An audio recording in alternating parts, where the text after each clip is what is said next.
नमस्कार दोस्तों, वीडियो में आप सभी का स्वागत है। आज के इस वीडियो में अपन बात करने वाले हैं इरकॉन इंटरनेशनल लिमिटेड कंपनी के बारे में, जो कि एक गवर्नमेंट कंपनी है और इस कंपनी ने प्रीवियस के कुछ महीनों में अपने इन्वेस्टर्स को काफ़ी अच्छे रिटर्न्स दिए हैं। ये कंपनी काम क्या करती है, इस कंपनी का ग्राफ क्या कहता है, फाइनेंशियल ट्रेंड, फाइनेंशियल रेशियोज क्या कहते हैं, शेयर होल्डिंग पैटर्न क्या कहता है, सारी चीज़ें अपन इस वाले वीडियो में जानने वाले हैं। एंड सारी चीज़ें जानने के बाद अपन इस वाले निष्कर्ष पर भी पहुंचने की कोशिश करेंगे कि क्या हमें इस कंपनी में इन्वेस्ट करना चाहिए या फिर नहीं। तो दोस्तों, सबसे पहले इस कंपनी के बारे में जानते हैं। तो इस कंपनी की स्थापना 1976 में करी गई थी as a railway construction company, but बहुत जल्दी ही इस कंपनी के काम को या फिर इस कंपनी को डाइवर्सिफाई किया गया 1985 में as a integrated engineering and construction company, जिसको स्पेशलाइजेशन है in large and technologically complex infrastructure projects in various sectors such as railways and highways. तो बेसिकली दोस्तों, ये कंपनी रेलवे की भी बहुत इंपॉर्टेंट इंफ्रास्ट्रक्चर्स बनाती है एंड साथ ही साथ हाईवेज के भी।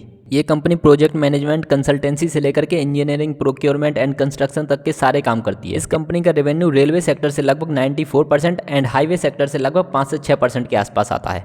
इस कंपनी ने प्रीवियस के 4-5 सालों में लगातार सेल्स ग्रोथ दिखाई है और प्रॉफिट ग्रोथ भी इस कंपनी की काफ़ी कमाल की है। पिछले 3 सालों में इस कंपनी का ROE भी लगातार बढ़ा है।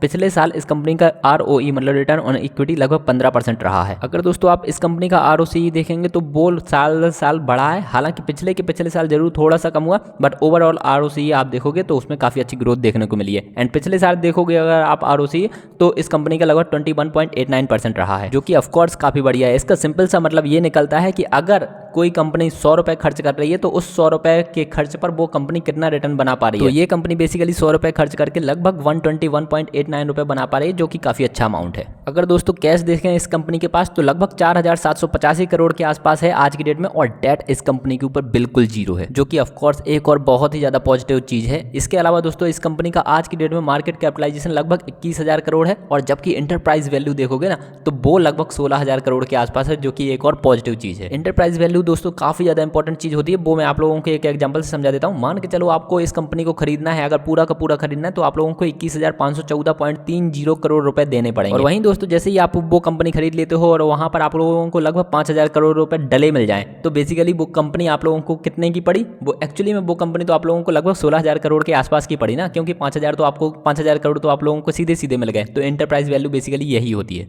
अब दोस्तों एक बार इस कंपनी के PE और PB को भी इस सेक्टर की बाकी कंपनी से कंपेयर करके देख लेते हैं, तो आप पाओगे कि इसके PE और PB भी काफ़ी बढ़िया हैं। वैसे दोस्तों PE और PB जितना कम हो उतना बेहतर होता है, तो आप देख सकते हो कंपेयर करके। इसके अलावा दोस्तों इस कंपनी का ROCE और ROE का पीयर कंपैरिजन मैंने स्क्रीन पर डाल दिया है, आप वो भी देख सकते हो। अब दोस्तों अगर शेयर होल्डिंग पैटर्न देखें तो लास्ट के 6 मंथ्स में प्रोमोटर्स की होल्डिंग जरूर यहाँ पे 8% से घटी है, और आप देखोगे तो डिटेल्स की होल्डिंग लगभग 4% से बढ़ी है, जो कि एक निगेटिव साइन शो करता है। बट अगर आप इसका कंप्लीट शेयर होल्डिंग पैटर्न देखोगे तो आप लोगों को यहाँ पे बहुत ज़्यादा कुछ चीज़ें निगेटिव नहीं लगेंगी, क्योंकि इस कंपनी में प्रोमोटर होल्डिंग है लगभग 65.17%, जो कि ऑफकोर्स एक बहुत ही अच्छी चीज़ है। और यहाँ पर तो प्रोमोटर गवर्नमेंट है। म्यूचुअल फंड्स ने भी यहाँ पर थोड़ी बहुत इन्वेस्टमेंट कर रखी है, डोमेस्टिक इंस्टीट्यूशन ने भी यहाँ पे थोड़ी बहुत इन्वेस्टमेंट कर रखी है। इसके अलावा फॉरेन इंस्टीट्यूशंस ने लगभग 4% की इन्वेस्टमेंट कर रखी है यहाँ पे। इसके अलावा दोस्तों 29% के आसपास यहाँ पे रिटेल इन्वेस्टर्स हैं। दोस्तों म्यूचुअल फंड्स और DIs की इन्वेस्टमेंट यहाँ पे बहुत ज़्यादा होती तो शायद बहुत अच्छे पॉजिटिव साइन शो हो रहे होते, बट दोस्तों अभी भी ये शेयर होल्डिंग पैटर्न काफ़ी अच्छा शेयर होल्डिंग पैटर्न है। अब दोस्तों कंपनी का फाइनेंशियल ट्रेंड देखते हैं, तो आप देखोगे तो लास्ट के 3-4 सालों में इस कंपनी का रेवेन्यू जो है वो लगातार बढ़ा है। हालांकि 2021 में जरूर थोड़ा सा रेवेन्यू कम हुआ था, बट ओवरऑल इस कंपनी का रेवेन्यू साल दर साल बढ़ रहा है, और प्रॉफिट भी अगर आप देखोगे तो साल दर साल इस कंपनी का प्रॉफिट भी लगातार बढ़ रहा है। लॉस में ये कंपनी पिछले 4 सालों से जा नहीं रही। 2021 में थोड़ा सा प्रॉफिट भी कम हुआ था, बट ओवरऑल अगर आप देखोगे तो इस कंपनी का प्रॉफिट लगातार बढ़ रहा है। तो अब दोस्तों अपन एक बार इस कंपनी का ग्राफ देख लेते हैं। तो लास्ट के 1 दिन का ग्राफ, 1 वीक का ग्राफ, 1 मंथ का ग्राफ, 1 ईयर का ग्राफ, 5 ईयर का ग्राफ एंड मैक्सिमम ग्राफ, तो आप पाओगे कि इस कंपनी ने मैक्सिममली 451.20% के रिटर्न्स दिए।